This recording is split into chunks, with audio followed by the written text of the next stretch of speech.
Assalamualaikum warahmatullahi wabarakatuh. Bersyukur atas nikmat yang Allah limpahkan sehingga kita dalam keadaan sehat walafiat. Perkenalkan, nama saya Putri Ayu Novia Noftasari. Di sini saya akan mempresentasikan tentang perspektif sejarah studi Islam. Baik, kita akan mulai presentasinya.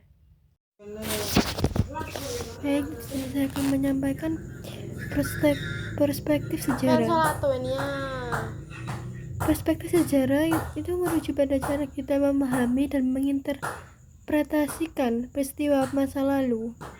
Ini melibatkan analisis, penafsiran, dan pemahaman terhadap sumber-sumber sejarah yang ada. Contohnya untuk sumber sejarah. Bersejarah dapat berupa dokumen tertulis, artefak, catatan lisan, gambar, dan berbagai jenis rekaman lainnya. Setiap sumber memiliki kelebihan dan kelemahan, serta cenderung mencerminkan sudut pandang atau agenda dari pembuatannya. Oleh karena itu, penting untuk mempertimbangkan sumber-sumber tersebut dengan hati-hati. Contoh kedua ada konteks budaya dan sosial. Perspektif sejarah juga dipengaruhi oleh konteks budaya dan sosial pada saat peristiwa tersebut terjadi. Nilai-nilai, norma, dan kepercayaan masyarakat dapat membentuk pandangan terhadap suatu peristiwa dan mempengaruhi cara kita menginterpretasikan.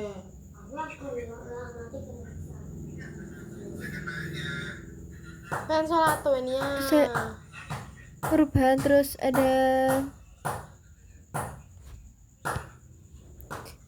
lagi penyaringan. Ketika sumber-sumber sejarah diinterpretasikan, mereka melewati proses penyaringan oleh sejarawan atau penulisan sejarah. Hal ini dapat mempengaruhi narasi yang akhirnya disampaikan kepada masyarakat. Melalui pemahaman perspektif sejarah, kita dapat lebih kritis terhadap narasi sejarah yang diterima dan mengakui bahwa interpretasi masa lalu tidak selalu objektif. Sejarah seringkali dilihat melalui lensa subjektivitas, dan kesadaran akan hal ini penting untuk mendapatkan pemahaman yang lebih mendalam tentang peristiwa-peristiwa yang telah terjadi. Terus selanjutnya, sejarah studi Islam. Dunia Islam memaparkan sejarah studi Islam bukanlah pekerjaan yang mudah. Kesulitan tersebut muncul karena apa yang dimaksud dengan sejarah studi Islam itu masih perlu dipertajam kembali. Untuk mengawali upaya tersebut, pemahaman kajian keislaman dalam perspektif historis harus dijadikan langkah awal. Perspektif historis dalam arti kronologis atas studi Islam adalah sejak pertama kali Islam itu muncul dan didakwakan di muka bumi yang pada waktu bersamaan dengan hadirnya pembawa risalah kenabian, yaitu Nabi Muhammad SAW. Sejarah studi Islam. Satu, dunia Islam. Studi Islam ada dua: studi Islam di era kenabian dan studi Islam di era Khulafaur Rasyidin. Studi Islam di era kenabian adalah kajian-kajian keislaman yang secara sengaja dipahami dengan suatu proses pemahaman tertentu yang berlangsung pada masa Nabi. Pemikiran ini muncul dari asal pemikiran kiasi yang memang sederhana. Ketika seorang kiai atau ustadz menerangkan tentang Islam kepada anggota jamaahnya, apakah kemudian seorang kiai atau ustadz itu tidak menggunakan suatu pemahaman tertentu tentang Islam dan pola komunikasi tertentu antara tata rapi dan konsep yang mereka yakini sebagai suatu proses transformasi agama kepada para jamaahnya? Atas pola tersebut, apakah kemudian Nabi tidak melakukan hal yang sama dengan kiai atau ustadz tersebut? Persoalan bahwa Nabi adalah Nabi dengan berbagai spesifikasi jelas tidak bisa dipungkiri.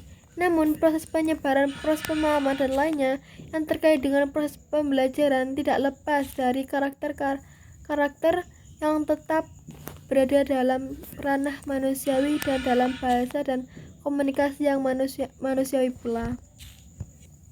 Terus di era Khulafaur Rasyidin, Pasca kenabian, perkembangan studi Islam mulai menampakkan corak dan karakteristiknya yang khas. Fakta tersebut merupakan kepastian sejarah karena memang pada waktu itu pemahaman tentang Islam adalah suatu keharusan di satu pihak, sementara di pihak lain sosok yang memiliki otoritas untuk memberikan kata akhir atas problematika keagamaan pada waktu itu, yakni Nabi Muhammad SAW, sudah tidak ada.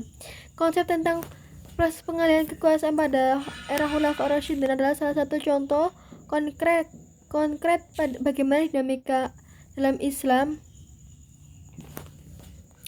terus mengalami perkembangan. Mereka tidak hanya terdebat dan bersandar pada ketentuan teks-teks Al-Quran maupun sabda Nabi, tetapi lebih dari itu mereka mulai mempertimbangkan dengan kekuatan nalar mereka dalam bentuk interpretasi dan penyesuaian lain. Hal itu tidak bisa terlaksana tanpa adanya satu konsep pemahaman yang telah diyakini, meski masih dalam tahap eksplorasi. Dengan demikian, studi Islam yang paling dini pasca kenabian adalah pada apa yang telah mereka perkembangkan dari dua warisan Nabi, Al-Quran dan Hadis. Yang lebih penting adalah bagaimana cara mengembangkan dan melakukan berbagai tafsir atas dua warisan pusaka tersebut.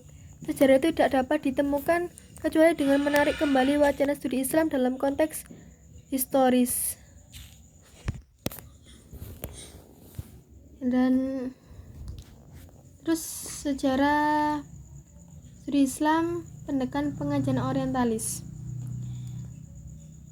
adalah topik yang menarik untuk dieksplorasi. Sejarah studi Islam itu disiplin ilmu yang menyelidiki aspek agama, budaya, sejarah, dan praktek umat Islam. Pengajian tentang Islam telah berkembang sepanjang sejarah, dipengaruhi oleh konteks politik, sosial, dan intelektual di berbagai wilayah dunia.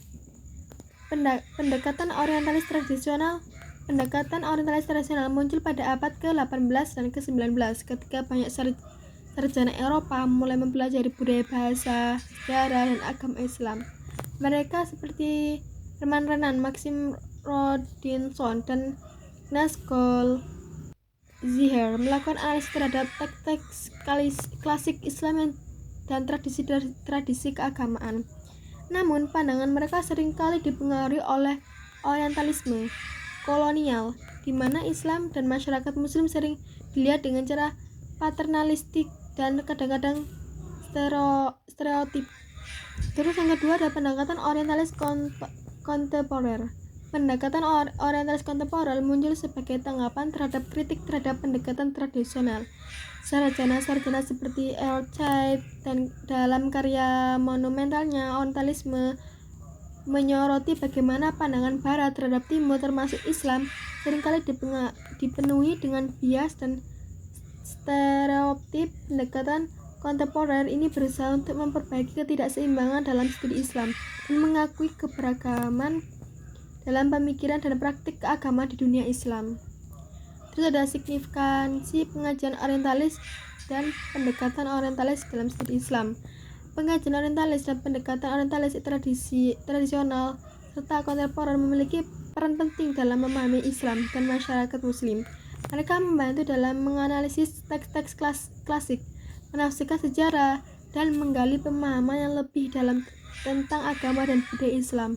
Namun, penting untuk diingat bahwa pandangan yang dikemukakan oleh orientalis harus dinilai dengan kritis, mengingat kemungkinan adanya bias dan stereotip. Seiring berjalannya waktu, orientalisme kontemporer berupaya untuk memberikan sudut pandang yang lebih seimbang dan adil terhadap studi Islam. Dengan pemahaman yang mendalam tentang sejarah studi Islam dan berbagai pendekatan pengajiannya, kita dapat mengembangkan wawasan lebih baik tentang agama, budaya, dan sejarah yang kaya dan kompleks ini. Selanjutnya, sejarah studi Islam ketika kajian keislaman di Indonesia. Gambaran tentang sejarah studi Islam dan kajian keislaman di Indonesia. Studi Islam di Indonesia memiliki sejarah yang panjang dan kaya. Islam pertama kali masuk ke wilayah yang sekarang menjadi Indonesia pada abad ke-13 melalui pedagang Arab dan Persia. Seiring waktu, Islam berkembang dan menjadi agama mayoritas di Indonesia. Pada awalnya, studi Islam di Indonesia didominasi oleh pendekatan tradisional yang berfokus pada pemahaman agama dan praktik keagamaan. Pendidikan agama Islam dijalankan melalui pesantren yang menjadi pusat pembelajaran agama dan pusat penyebaran Islam di Indonesia. Namun pada abad ke-19 dan ke-20, dengan pengaruh kolonialisme dan modernisasi, muncul perubahan dalam studi Islam di Indonesia. Muncul sekolah-sekolah modern dan perguruan tinggi Islam membawa perubahan dan pendekatan dalam mode pengajaran Islam. Selanjutnya, kajian keislaman di Indonesia. Kajian keagamaan tradisional. Kajian keagamaan tradisional di Indonesia melibatkan pemahaman agama dan praktik keagamaan yang diwariskan dari generasi ke generasi. Pesantren menjadi pusat utama untuk kajian keagamaan tradisional, di mana para santri mempelajari Al-Quran, hadis, fikih, hukum Islam, dan tafsir atau penafsiran Al-Quran. Kedua, kajian keislaman modern. Pada abad ke-20 muncul kajian keislaman modern di Indonesia yang dipengaruhi oleh pemikiran modern dan konteks sosial politik yang berubah. Perguruan tinggi Islam seperti Universitas Islam Indonesia dan Universitas Islam Negeri didirikan untuk mempelajari Islam dengan pendekatan yang lebih ilmiah dan kontekstual. Terus yang ketiga, kajian Islam liberal. Kajian Islam liberal juga muncul di Indonesia, terutama pada abad ke-20 dan awal abad ke-21. Kajian ini menekankan pada pemahaman Islam inklusif, toleran, dan kontekstual, serta menggabungkan pemikiran modern dan nilai-nilai universal. Penting untuk dicatat bahwa kajian keislaman di Indonesia sangat beragam dan mencakup berbagai pendekatan dan perspektif. Hal ini mencerminkan keberagaman budaya, tradisi, dan pemikiran di Indonesia. Seiring berjalannya waktu, kajian keislaman di Indonesia terus berkembang dan beradaptasi dengan tantangan dan perubahan zaman. Hal ini memungkinkan pemahaman yang lebih luas dan mendalam tentang Islam serta kontribusi Islam dalam kehidupan sosial, politik, budaya Indonesia. Demikian presentasi dari saya ucapkan alhamdulillah. Mohon maaf atas kekurangannya dan salah penyampaiannya. Wassalamualaikum warahmatullahi wabarakatuh.